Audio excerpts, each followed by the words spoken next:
We grew from a $20 million valuation to a $1.5 billion valuation over the 3 years I was there and opened up 130 cities across 12 countries. The reason I mention that is that it sort of was my PhD in opportunities in Latin America because I traveled to all these different countries.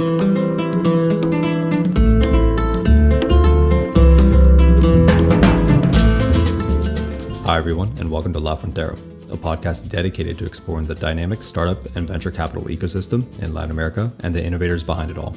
We're your hosts, Cyrus and Tom. If you enjoy this conversation, we invite you to subscribe to our newsletter where we announce new episodes and share additional insights and resources for founders and investors alike. We'd also like to invite you to share this podcast with your friends and to leave a review on Spotify, Apple, or YouTube to help more people discover the show. We love hearing from our audience. You can connect with us on LinkedIn and Twitter by searching for La Frontera Podcast. In this episode, we chat with Courtney McColgan, founder and CEO of Runa, about the realities of building and scaling a startup in Latin America as a foreign founder. Courtney shares hard-earned lessons from growing Cabify from $20 million to a $1.5 billion valuation, how she navigated fundraising for Runa during the VC boom, and why thinking like an investor gave her an edge. We also dive into LatAm's tech talent landscape, why expanding across the region isn't as simple as market size suggests, and the cultural and operational hurdles that make scaling uniquely tough. All right, welcome to another episode of La Frontera. Today, we're super lucky to sit down with Courtney McColgan, who's the founder and CEO of Runa. Courtney, thank you so much for joining us today. We're really excited to speak with you. No, excited to be here. Thank you. So I guess to kick us off, would love to hear about your background. You know, one of the main goals of this podcast is to offer diverse perspectives from founders, investors, and anyone who's kind of ingrained in the LatAm startup ecosystem. So would love to hear about your background and what drove your interest in coming to Mexico and starting a company here. Sure. Well, since we're not speaking Spanish, you can't tell from the get-go that I am a gringa. But if I had said hello, you would have known that I'm not from Latin America, although I have learned Spanish. I still have my accent, will always have my accent. But I moved down to Latin America in 2014. Like many other foreigners here, I came for love and then stayed for much more than that. I met my husband in business school and we dated long distance for a couple of years. And then I made the move down, and I made the move a lot further down than Mexico, which is where we are today. I made the move down to Peru, which the more you get to know Latin America, not the center of the tech universe down here, but anyone with a laptop, you can create technology. So moved down. And my background before that had just been startups. I went to Berkeley for undergrad, Stanford Business School, and worked in VC. And intermixing those things, I started a couple of companies, with the last one being acquired by Etsy. And after that, I made the move to Peru. And since I didn't really know which way was up, I ended up working at a company that went from baby to big. And then from there, started a company. I always love hearing stories of why gringos end up in Latin America. So, I mean, we're kind of the same. We get that question. So why Latin America? I'm in business school right now. It's kind of like, all right, so why do you want to spend a bunch of money to go to business school in the US and then go down to Latin America? But it's kind of similar for a lot of people. I mean, it's just an amazing place. You get really drawn in by the people and just the culture, and tons of opportunity, obviously, as well. Percent. Definitely has a pulse right now. I think I was actually a Chinese major in college, which has zero application to my day-to-day. I remember being in China in 2006, 2007. There was just like a really cool pulse in China that was attracting a lot of really intelligent people who had really interesting backgrounds from all over the world. And you felt like you were just kind of on the precipice of something, which you were. You looked at the last 15 years after 2006, 2007, and China basically became the giant that it is today. And I feel like that pulse is in Mexico. Just the folks you meet, the backgrounds they have, the stuff they're doing, and the diversity of people, particularly if you work in the world of tech, is like very similar. So yeah, super excited about the next 10 to 15 years here. Talking about that pulse and like what made you think it was a good time to start a company. So maybe talk about kind of the inception of Runa, what kind of inspired the idea, and why do you start in Mexico? So I think, Latin America didn't have, I came with a VC hat on in Latin America, which is, the successful example at the time. Really, there was just kind of one. It was Mercado Libre. which, was trying to be a copycat of eBay when it started and then has amorphous into something much bigger than eBay and PayPal put together. But that was kind of the copycat model of when they started in the 2000s that I think has been replicated a lot in Latin America and other countries outside of the US. And so I sort of came in with that hat on saying that's what works here. And I joined the copycat of Uber down here called Cabify because of that. They have a more localized knowledge. They're going to get it right. And then we grew from a $20 million valuation to a $1.5 billion valuation over the 3 years I was there and opened up 130 cities across 12 countries. The reason I mention that is that it sort of was my PhD in opportunities in Latin America because I traveled to all these different countries. We had basically a little SMB in all these different countries. We were using different softwares for all of our needs, from tax and fiscal needs to business operations to HR and others, and just saw a ton of opportunities for business software. I think across the gamut, it seemed to be pretty off-the-shelf solutions from abroad that were expensive versus kind of local home-built solutions, and kind of subpar home-built local solutions that were really old and not very interesting teams behind them. So it wasn't the like sexy teams that are in SaaS in Silicon Valley, And I was like, oh, okay, I'm not a SaaS person. I'm not even a B2B person, but this is super interesting. I want to get involved here. And we decided to go after the HR payroll opportunity in Latin America. There's 21 million SMBs down here, 5 million in Mexico alone. They use a variety of 40-year-old solutions or Excel for a lot of their kind of organizational needs around paying employees, and have adopted, some international solutions as it comes to other HR needs like performance management, recruitment, or employee engagement. But generally, software adoption very low across the board. And we decided to do a copy-paste gusto for Latin America, really focused on Mexico to start. And that is Runa today. Got it. Yeah. So, I mean, even though you're not from Mexico necessarily or from LatAm, like just being there, working there is kind of where the opportunities pop up when you see it in person, right? Yeah. And I think the benefit of being a foreigner is twofold. I think one, you kind of have these visions from other places and you're like, well, why is it done like that here? And you question why things are done that way. And then I also think you have like a rosy colored view of how you can make it easier and simpler. I mean, payroll is super complex around the world, but in a country where people don't want to pay taxes for anything, it gets really hairy in Latin America. And so it was 1,000 times more complicated than we thought. But I was like, oh, like I'll just come in here and build the solution. I've never built a SaaS before, never built a payroll software before, but yeah, we'll just do this, And I think that perspective is very foreign. I don't think that people who know kind of the weight of it be like, oh, that's like really heavy. So actually, you make a great point. What were the complexities that you faced when starting Runa? Because I know all about payroll software and how complex that can be and all the different regulations you have to follow and laws and how to remit payments, et cetera. So as a foreigner doing that in a completely different country, what were some complexities you faced and how'd you get around it? Well, I think just the first one is like my Spanish had 3 years, I think, at that point. And, then I'm reading payroll law in like legalese in Mexican Spanish, which is just like, I don't read legalese in the US in English that I've spoken for 40 years. There was that piece. And then I think just learning all the terms, it's a whole nother vocabulary set per country. Even some of the terms they use, and think of some of your complex benefits stuff in the US, you're sort of like, oh, I don't even know what that means. And that times 1,000 in Mexican Spanish. So there was just like a huge vocabulary learning. I remember after we launched and some customers like, oh, we need this thing called ISN. And I was like, oh, okay, whatever that is, and I go back and go to IT, like, what is this thing? And they're like, oh, it's state taxes. I was like, oh, do we have that? They're like, no. Like, we never built state taxes. I was like, oh, that's a problem.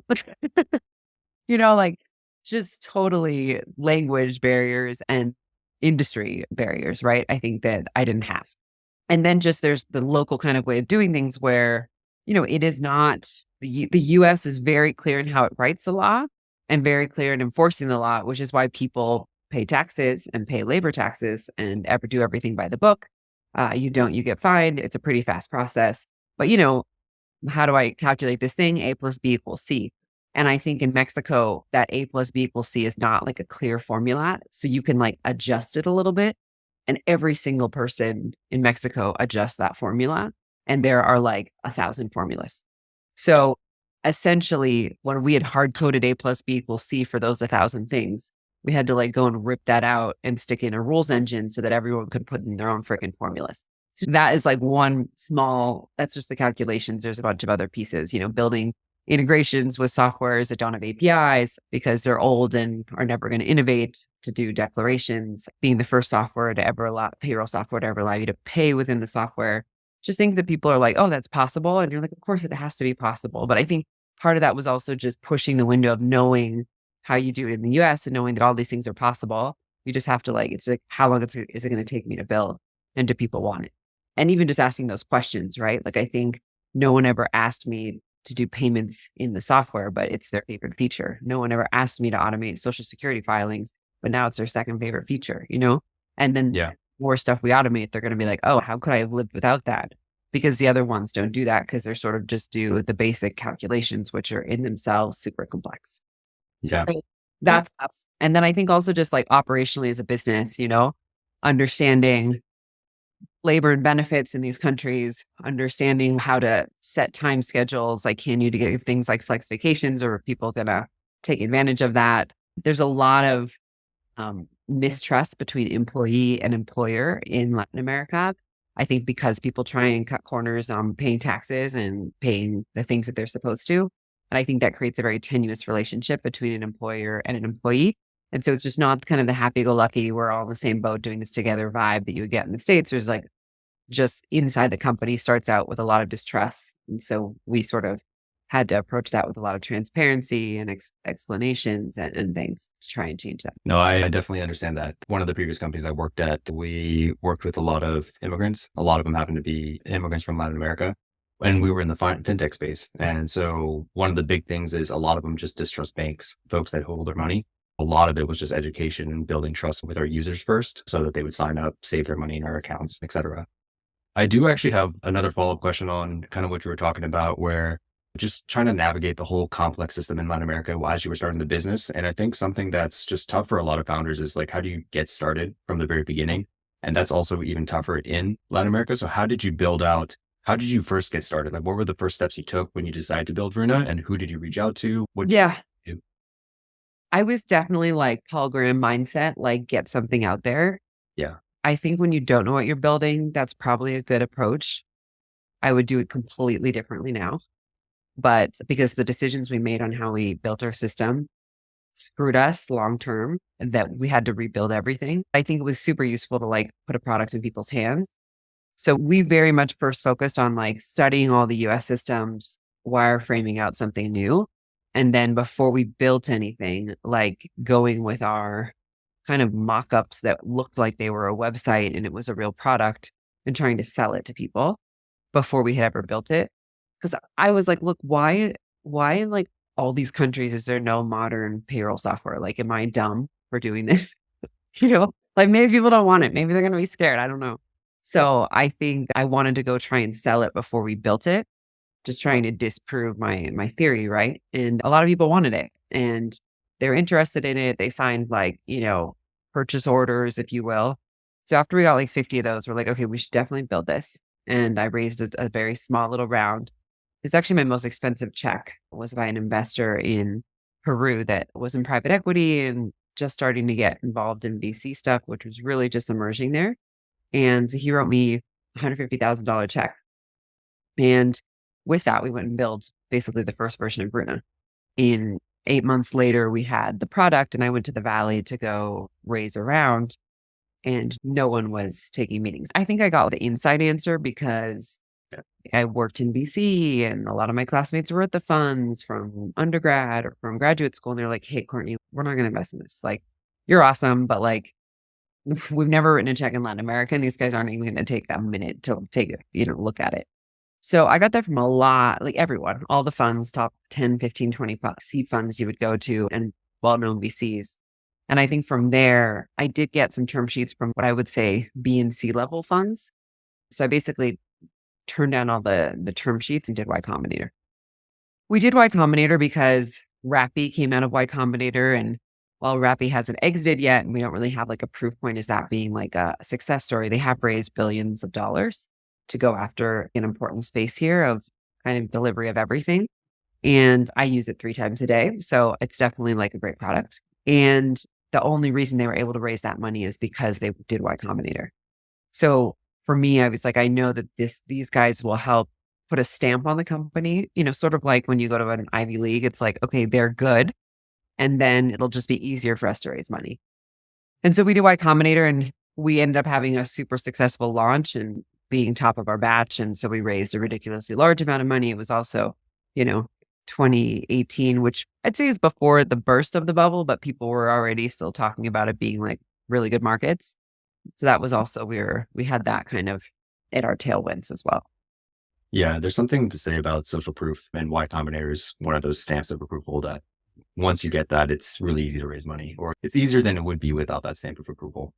Yeah. So you mentioned how you went to the funds in the Valley, and a lot of them mentioned that they didn't invest in Latin America. Did they give you reasons why they wouldn't invest in Latin America? There's so much deal flow for them. It just is not that interesting.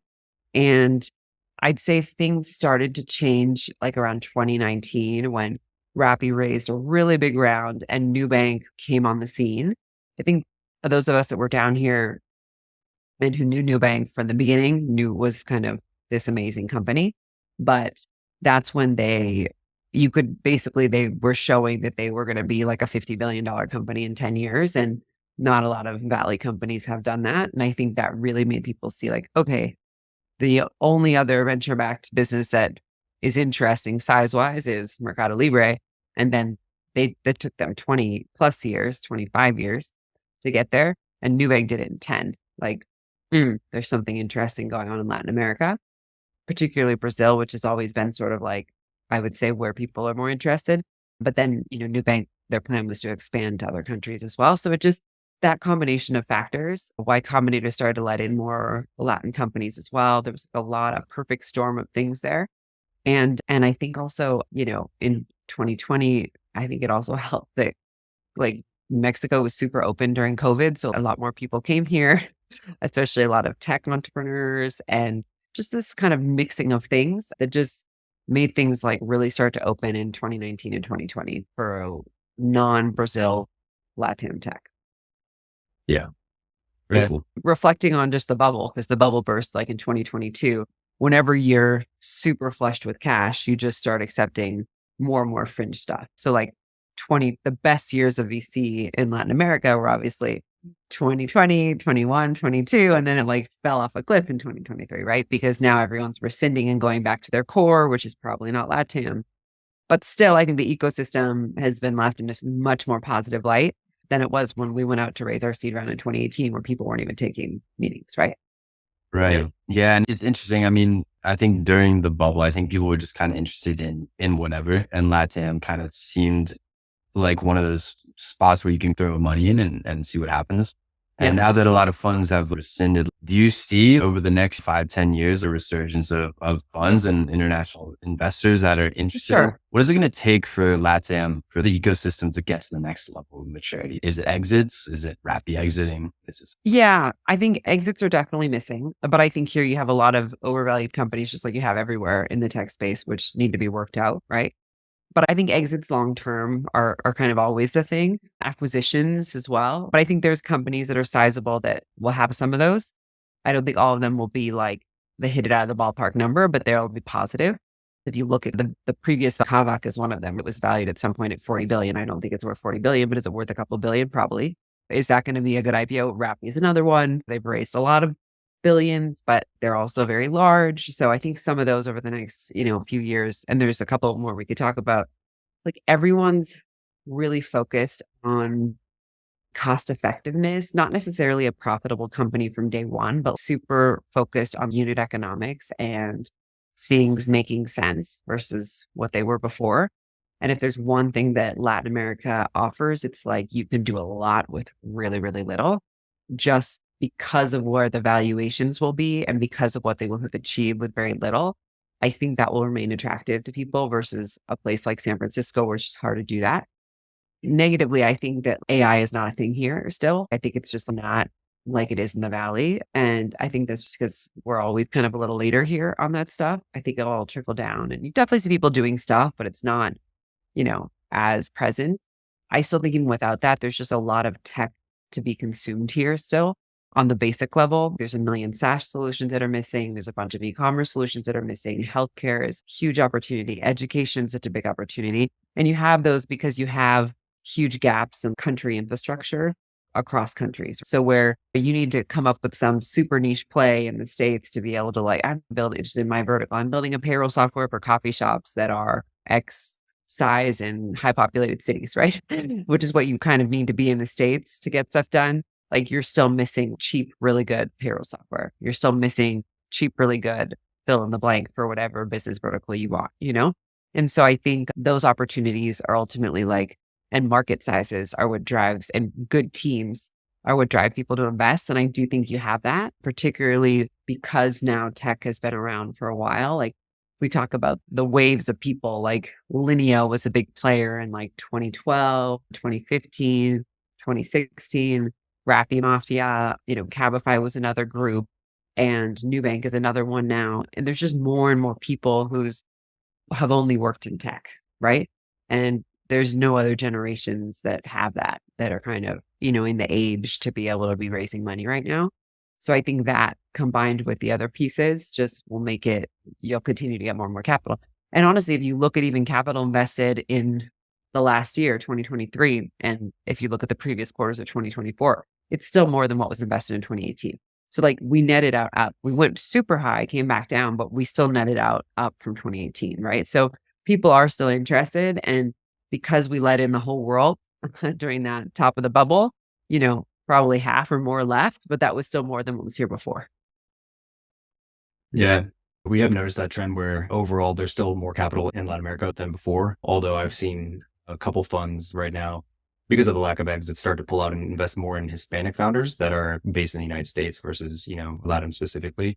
But I do want to pivot a little bit and talk about something that you have a lot of experience with, which is how to take a company and bring it to other countries. I know that you've done that with Cabify when you were the CMO there, and you've done that with Runa. And that's not something that's easy to do because I think, as you mentioned, during the one talk where we met in person in Mexico City, that each country in Latin America is a little bit different. And so it's pretty complex in how you have to expand. You can't just land and expand with the product. There's a little things that you have to change here and there. And this is something I've also noticed with founders that I've talked to in Latin America, where, they might be based in Argentina or Colombia or something like that, and they want to expand to other countries within LatAm, or they want to expand to the United States. Yeah, I think the way most people look at it down here is that there's Spanish-speaking Latin America, which are all the countries that are not Brazil, and then there's Brazil, right? And it's always a little touchy when you decide to do Brazil if you're not starting in Brazil, because it can just go totally absorb a ton of cash and not get you anywhere, although it is a market that's the most worthwhile from a number standpoint. It's basically same size as the States a little bit, and Mexico is half the size of the United States, right? And then after Mexico, the next country is Colombia, and that's a third the size of Mexico, just from a population standpoint. And that all multiplied times whatever your product is, those are the market sizes. So I think that's how people think about it, Mexico. And it's more common, I would say, to have big, cool things come from bigger countries to smaller countries versus smaller countries to bigger countries.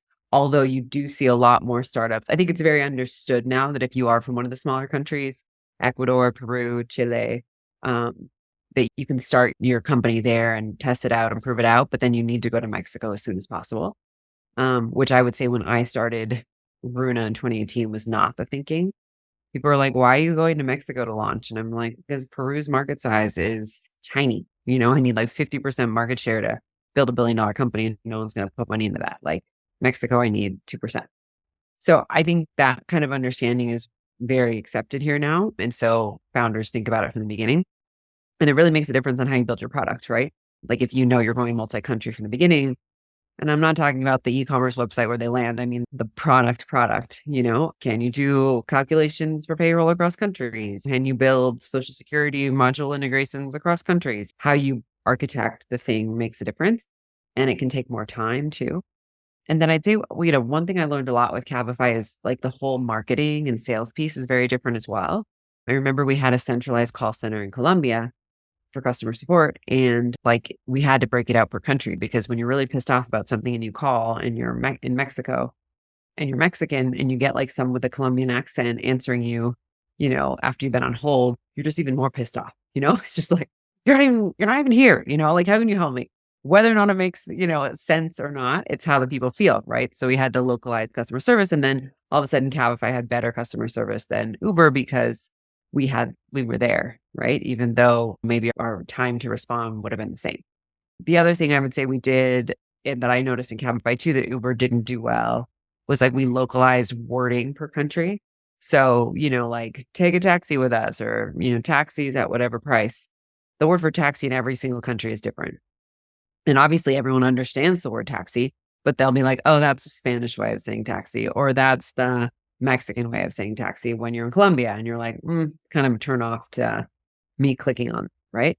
And so just by localizing design, also like people are different colors across countries. Not every Mexicans don't all look like Chileans, and Chileans don't look like Argentinians, and Peruvians don't look like people from Ecuador. So we would do all of our visuals locally so that when you're in Ecuador, you're seeing pictures of people from Ecuador. And those things just localize something. And it's really not hard, but you have to organize yourself. And, when you're spending $2 million a month in digital marketing, it's like, it's worth it, those little differences, because you do see the conversions hugely on performance marketing.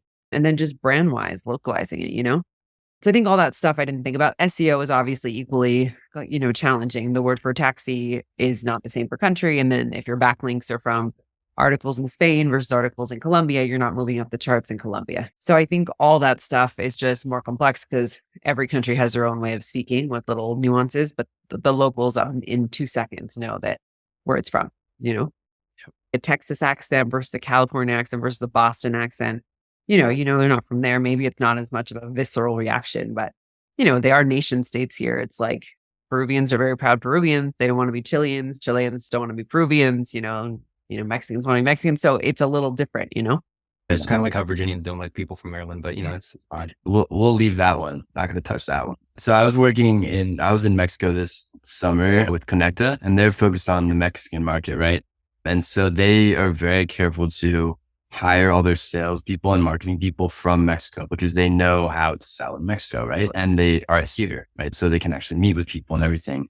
Engineering teams, you can outsource maybe to like Argentina or something like that, wherever maybe it's cheaper. They just have the right talent there. Yeah. But then, that is definitely a cost that you have to consider though, is right. Like maybe having a country manager in each market that you're entering, like someone who's from that area, and then also like hiring sales and marketing teams from that. So how do you approach that? Like, do you have specific people like running Peru department? I mean, I think the best example is Cabify, just because we got so big. We had like 2,000 people, right? At our peak, 2,500. And yeah, you have to have a GM per country. And the GM of the country makes or breaks whether or not that country is a success. And there's examples of countries that have done well and not done well. And it's all literally because of the strategy put down and the people they hire and the vibe they give to that mini company that's like its own. They're essentially the founder of the country, right? That is a really, really important hire. And you're right. It's a lot of it's on, sales strategy, marketing strategy, like seeing the proof points, deciding, do we do this? Do we go this way? And who they hire, right? A big piece is that you have to trust that market leader because you're from somewhere, right? Everyone's from somewhere. And so you're not going to be the expert locally. And so I think there's a lot of thought put into who that GM is. And you'll even see it in a lot of people's CVs, like they're like career GMs because that's what's worked for them. And, typically they're people who've been in operations or head of revenue, head of growth, and then they sort of transition into a GM role, or they were in a regional role, a senior level in a regional role that goes to a GM, or someone that's worked up in a country through the different levels and has seen all the perspectives on what a GM needs to manage, particularly with a focus on revenue. Yeah, that makes a lot of sense. And then I guess starting a company in Mexico, what do you think about the talent pool that is in Mexico for starting a tech company that you plan to grow? Yeah, that is a hard question. I think there's a lot more talent than there was, but I think the talent that's there is very overpriced. The thing is, Mexico became like a fishing pool for the Valley, right? So they came in and picked up engineers that, I don't know, were probably like mid-level engineers and paid them like super senior engineers here. And for them, that was still like 1/4 of the cost of what they would pay someone in the Valley. So they're like, whatever, it's fine. I mean, we've had companies like Lyft and Google and Etsy pull engineers from us, and they pay them like they're coming, they're like, hey, I'm getting an offer for like 2.5 what I make here. And we're like, good for you, go. It's just overpriced for what it is. We've actually moved a lot of our development talent to Venezuela, Colombia, because the prices are still where they should be to make it interesting. I also think that there's a lot of talent that's just not where it needs to be to have a tech revolution. Like I said, it's better than it was, but it's not still to where it needs to be, in particular related to product managers and what I think in the future will become very important with AI, which are like product engineers, where you really have people that are very technical doing product design and product planning. They're just not here for like big, robust products. Like most of these people have done like a dog walking app, or a consumer website or whatever. They haven't built out like a multi-country payroll solution with 7 modules inside one module. You know what I mean? It's just like a level of difficulty that I think is intense. And the more we do those things, the better we get at them. Right. And so it'll happen. Like there's more and more people. I think people know, and they've seen in Mexico, particularly the younger generations, that you can make a lot of money in tech and you can make a lot of money in all the parts of it, design of it, the development of it. So you do have a lot of people going into that, I would say, not necessarily with formal educations, kind of more informal, meaning they didn't go to whatever university necessarily, but they're kind of going into that career because I think they've seen huge jumps in income from that, but it's still not as widespread as it needs to be. So you need more of these countries to continue to like push engineering and computer science and these sort of degrees. And I get that AI is going to change everything and we're not going to need to code. But the reality is for the next 20 years, you're going to need to understand the technical pieces behind, because I tried to code something from ChatGPT the other day to like do this pull from something online, and I couldn't do it, right? Because I'm not a coder. And there's still that kind of gap of knowledge. So I still think that you're going to need the technical background to be able to, really utilize a lot of the tools on the forefront. And we still kind of are behind on that in Mexico and in Latin America. The kind of people who have the experience are, the countries that are the most educated and have been doing tech for a long time, which is Argentina and Brazil. But they're expensive, right? And so some of them, the more inexpensive places you're seeing are Colombia, Venezuela, even in Chile, there's some Peru. There's the new people who are coming and are obviously willing to take a lot less because their cost of living is a lot less. Like they need the experience, they want to learn a lot. And we really like people who are hungry and who don't have people knocking on their doors all the time, because I think that's really what wills you to learn, Yeah. So actually that feeds directly into my question, which is I've had some experience with trying to hire engineers out of Colombia at one of the previous startups I've been at. And so something I was kind of curious about was, did you go through agencies or outsource kind of engineering companies, or did you use or leverage the country managers or contacts that you had in those countries to hire these engineers directly? How did you go about hiring these engineers? Honestly, the best success we've had is how we originally started, which is like me reaching out to people with like message that was like clearly thoughtful and smart, and then asking them a couple questions about their background. So you're already filtering the CV to make sure they've been places for a couple of years, not months. You've already kind of pre-qualified that they have some level of experience that's interesting to you. And then you're hooking them because it's like the CEO of the company reaching out. I honestly think I get a little bit of a leg up too because I'm a foreigner. I think generally the perspective is that foreigners have better cultured businesses, not because we're better people, but just because HR abroad, Europe, United States is very pro-employee. And in Latin America, HR is a very tense relationship just because of social security and the way the whole thing works down here, which is very different in the States. So I just think our approach to culture is just very different. And so you get more interest in that. And then I think most people know Cabify in Latin America. It has a similar level of knowledge of like Uber. And there's not a lot of those companies down here. Like I said, Mercado Libre, Nubank, there's probably like 10 other ones.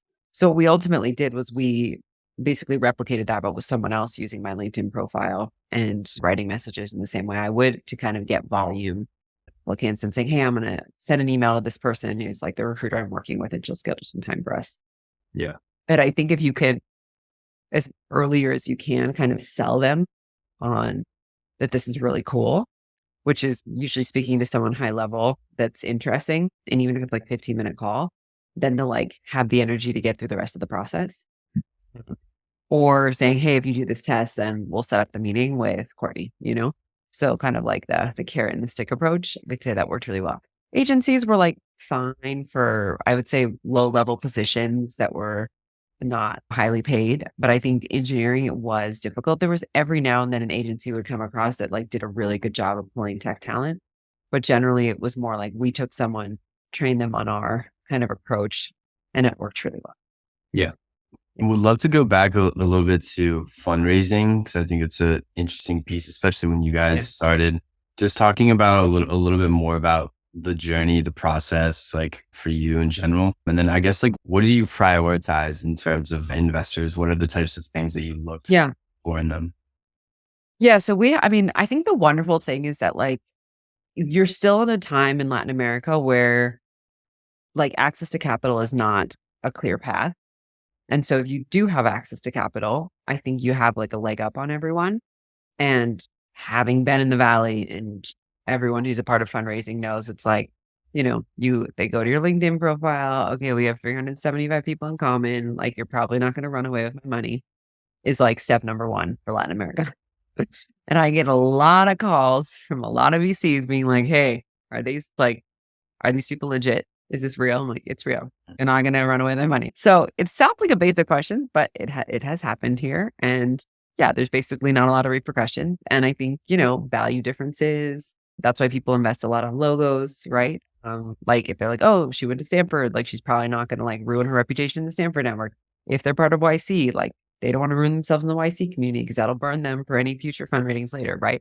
If it's a random, you're like, could they just take this and go buy a beach house and an apartment and like live the rest of their life great? Probably, And so I think that's where that comes from, and just the cost difference of things as well.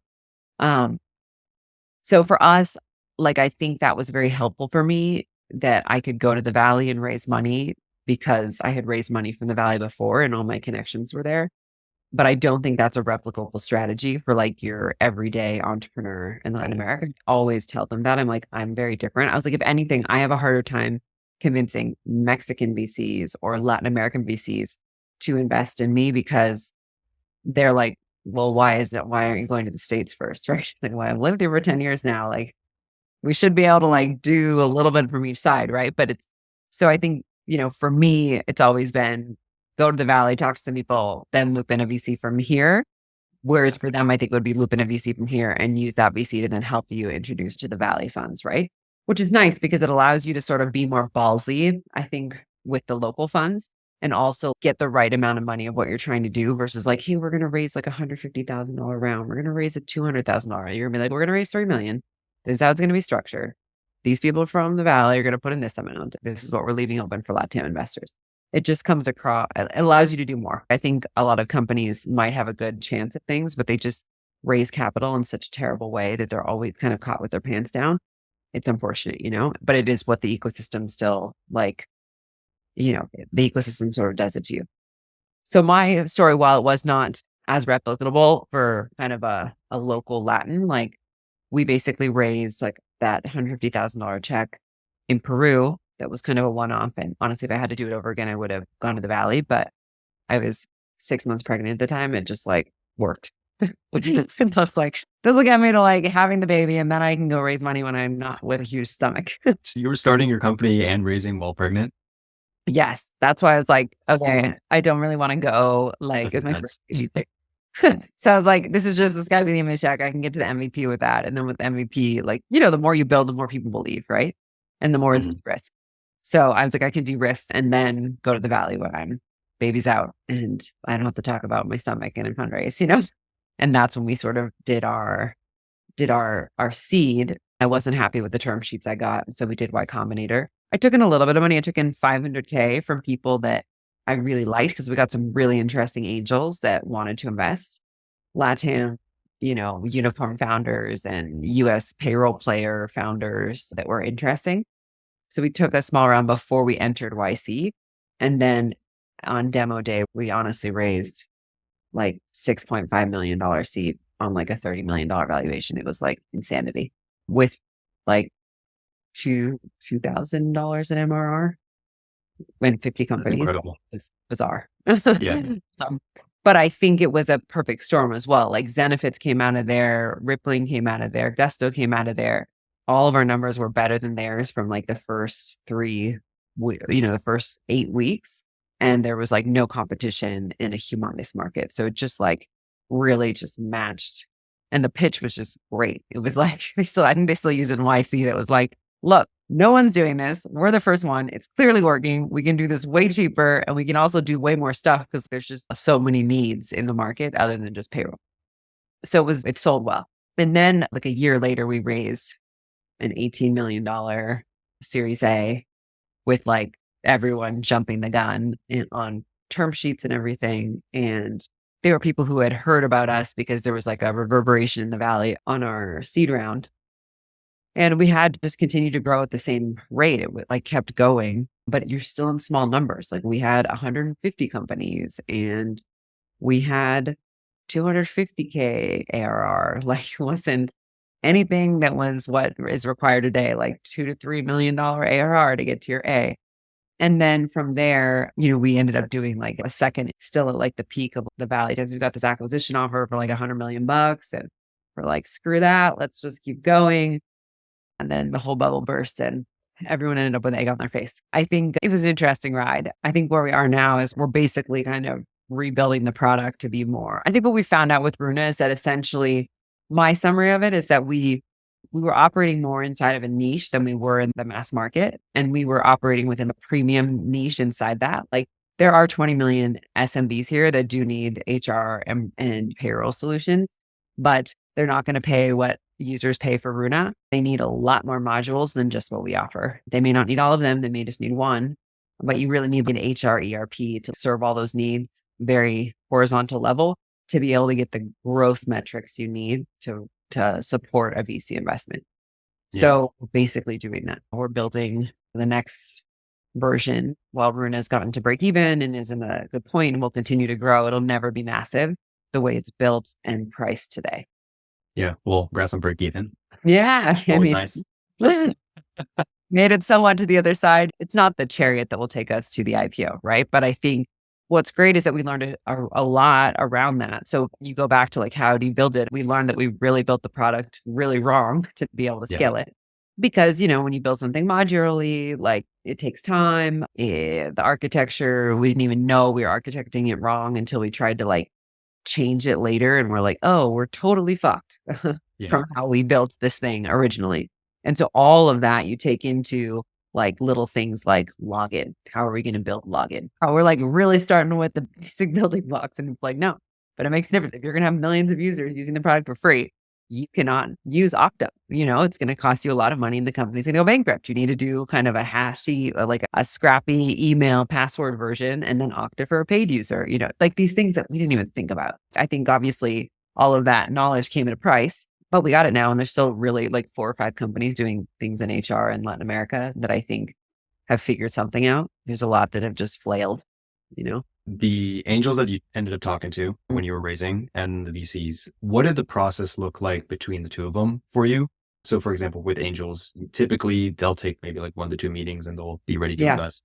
How did that look like for you when you were raising versus for the VCs, and how long did it take to raise rounds?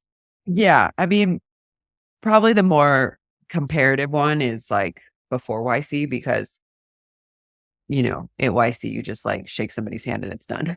You raise like $6.5 million in the matter of 35 minutes. So that was insane. I have a fun photo of like this swarm of people around me. It was really an amazing experience. Yeah. I was an anti-YC person and changed completely to a pro-YC person. Not because of the money we raise, although that is nice to put VCs on their tail when usually it's the founders. But I think it's of all my communities, and I'm a member of the Stanford community and the Berkeley community and the Endeavor community down here, which is another kind of startup group. YC of any community are like the most hacker and the most like hands-on. And it's just like when you're like, how do I do X? Someone's like, I've done that. And you just get it solved really fast. And just really clever ways of finding super cheap effective ways to do things that I would say none of my other communities offer. So I love that. Love the community. But I'd say, before that, angels were very similar. I think with VCs when you're super early, and that's usually when angels invest, right? They invest on pre-seed, they invest in seed.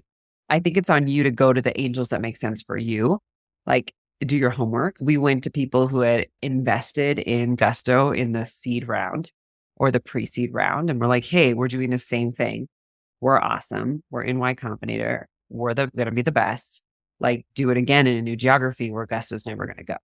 And it was a pretty easy, okay, they didn't really need to know much more than that because they knew the market, they knew the model, and they saw our software. It was pretty. And they're like, okay, So it was a pretty easy decision. But if I had gone to, I don't know, a founder of an Expensify or people that invest in other ones and tried to get them to understand my industry, maybe it wouldn't have been as much of a copy paste.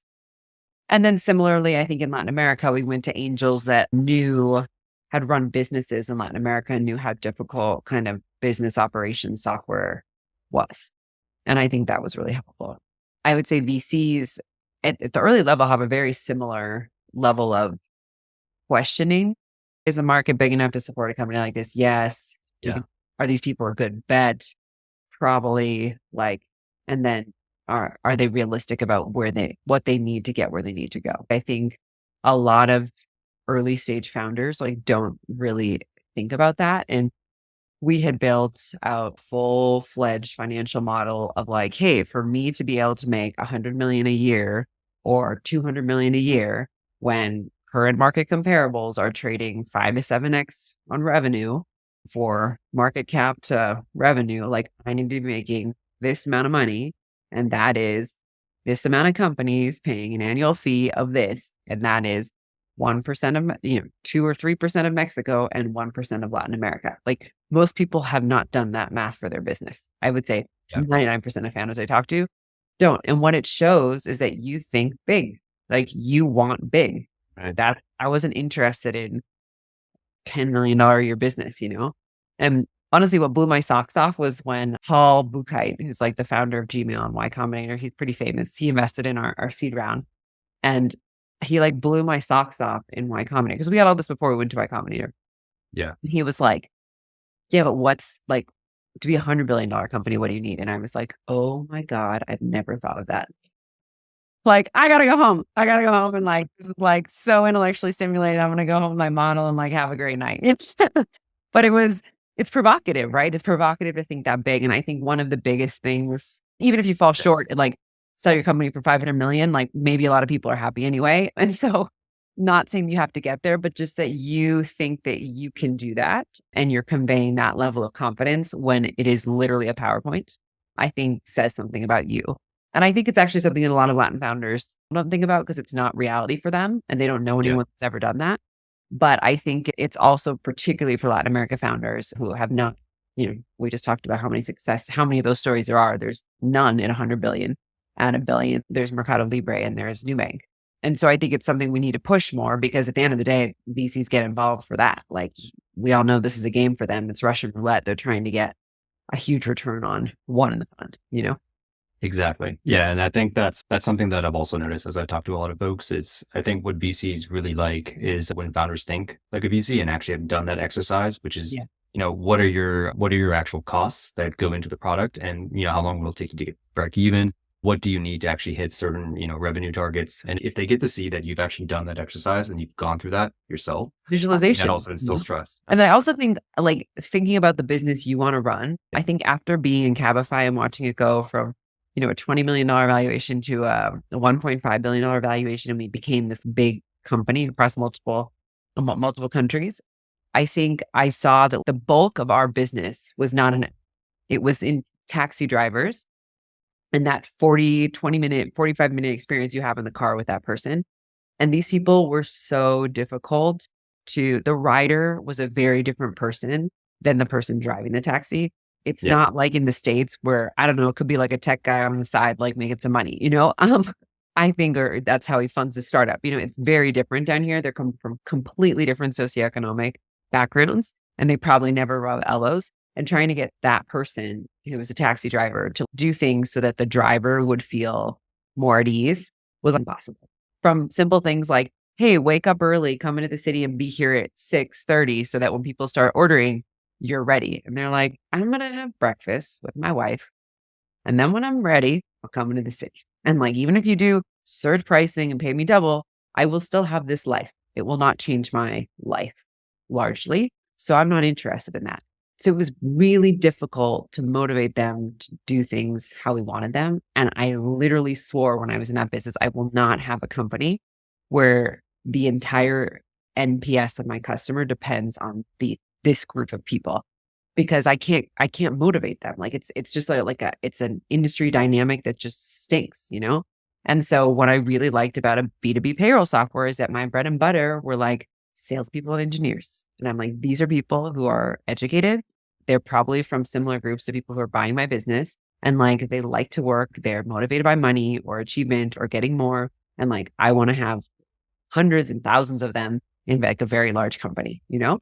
But I really thought about that because I was like, I wouldn't want to run this business. Like, I don't want to be the owner of Cabify. You know, I was like, I don't like this business. It's not enjoyable for me. And you really think this is the business of your lifetime, you know, you're going to be running this for 40, 50, 60 years maybe, you know? And so think about what you're building. If you don't like healthcare, don't freaking build a healthcare business, you know?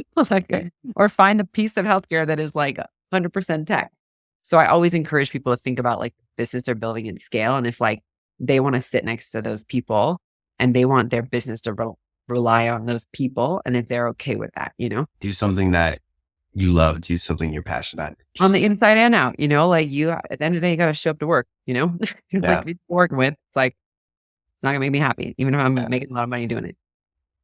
Well, Courtney, this has been awesome. Your insights, I'm sure, are super helpful for anyone who's looking to start a company in Latin America. Hopefully we see each other next week at Mexico Tech Week. But anyway, thank you so much for your time. This is great. Happy to share, always. Thank you so much, Courtney. Thank you for tuning in to another episode of La Frontera. We hope you enjoyed the show. You can listen to more great conversations on our Spotify, as well as on your other favorite streaming platforms. You can find us online at lafronterapodcast.com, and make sure to subscribe to our newsletter for show notes and to stay in the loop for new content. Ciao for now.